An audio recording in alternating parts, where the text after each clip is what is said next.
वेपू की वाणी में आप सभी का स्वागत है। और आज की इस कहानी के अंदर बहुत ही आपको मज़ा आएगा। तो चलिए आज की कहानी शुरू करते हैं। शुरू करने से पहले अगर आपने अभी तक हमारा चैनल सब्सक्राइब नहीं किया है तो कर दो, आपको आगे भी ऐसी कहानियाँ सुनने को मिलेगी। तो चलिए शुरू करते हैं वेपू के साथ। मैं अपनी पढ़ाई पूरी करने के लिए शहर गया हुआ था और 5 साल के बाद लौट ही रहा था।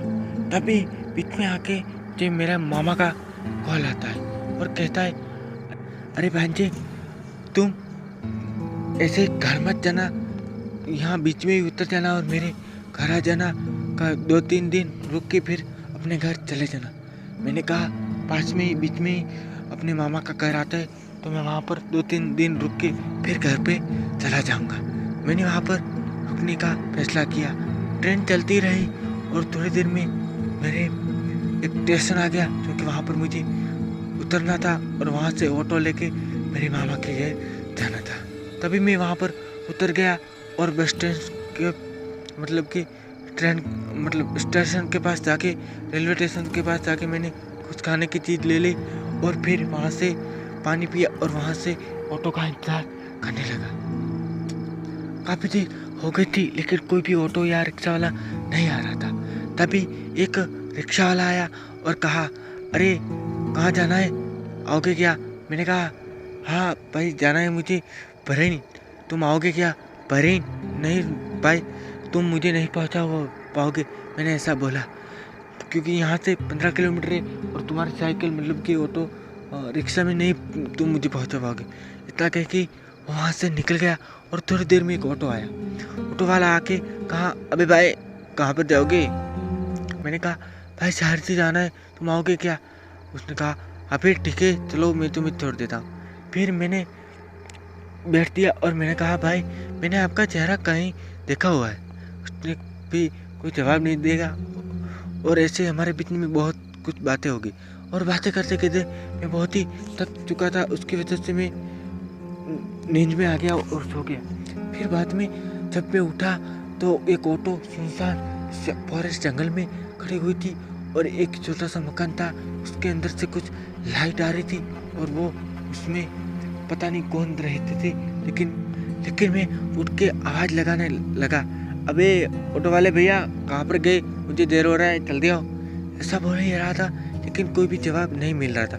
मैंने सोचा इस मकान के अंदर कोई तो गया होगा जो कि ऑटो वाला किससे मिलने गया होगा, इसीलिए देर कराए, चलो मैं उसको वहीं पर जाके बुलाता हूँ। तभी मैं उसके पास ही गया और तभी मैंने देखा तो एक लड़की और वो ऑटो ड्राइवर दोनों शराब पी के कुछ मस्तियाँ कर रहे थे। तभी मैंने कहा, अरे ऑटो वाला भाई ड्राइवर चलो ना मुझे देर हो रहा है। और उसने कहा, अरे तुम ऑटो लेके चले जाओ, मैंने शराब पी रखी है, तुम जाओ और सुबह मुझे ऑटो पहुँचा देना। मैंने कहा ठीक है भाई। मैं चला, मुझे ऑटो अच्छी तरह से चला से नहीं आ रही थी कि सिचुएशन ऐसी थी कि उसकी वजह से मैंने ऑटो चलाना भी समझ लिया कि मैं चला लूँगा। और मैंने वहाँ से ऑटो चलाने का स्टार्ट की और मैं चल पड़ा। थोड़ी देर आगे जाने के बाद वही लड़की और वही ऑटो ड्राइवर मुझे सामने आते दिखे। पहले तो मुझे कुछ समझ में नहीं आया लेकिन फिर वो जब पास में आए तो मैंने कहा, अरे भाई आप तो मकान में थे, यहाँ पर कैसे आ गए? और देखते ही देखते मैंने कहा, अबे यहाँ से तुम नहीं जा सकते। और जो यहाँ पर आया वो आज तक जिंदा नहीं पहुँच पाए। और फिर मैं डर गया, मेरे खून में पता नहीं दोस्तों क्या ही हो रहा था, रोंगटे खड़े हो गए थे। और मैंने वहाँ से उन लोगों को चकमा देके भागने का फैसला भाग ही रहा था। तभी वो जो लड़की थी ऑटो ड्राइवर के साथ, वो भी मेरे साथ भाग रही थी और कह रही थी, अबे कहाँ पर हो, थोड़ी शराब तुम भी पी लो, बचा आ जाएगा। ऐसा बोल के वो भी मेरे साथ भाग ही रही थी। तभी मैं आगे जाके थोड़ा कि पड़ गया और वो लड़की मेरे पास में आके खड़ी हो गई और वो ऑटो ड्राइवर और दोनों मुझे घसर के ले गए। और घसर के ले गए थे, मैंने उसको छुड़ाकर मैं वहाँ से भाग ही रहा था और पीटने की आवाज़ आ रही थी पीछे से और वो जो लड़की थी वो मेरे पीछे आ रही थी। और मैं एक छोटे से मंदिर आया और उसके मंदिर के पास पहुँच गया और वहाँ पर जाके लेट गया।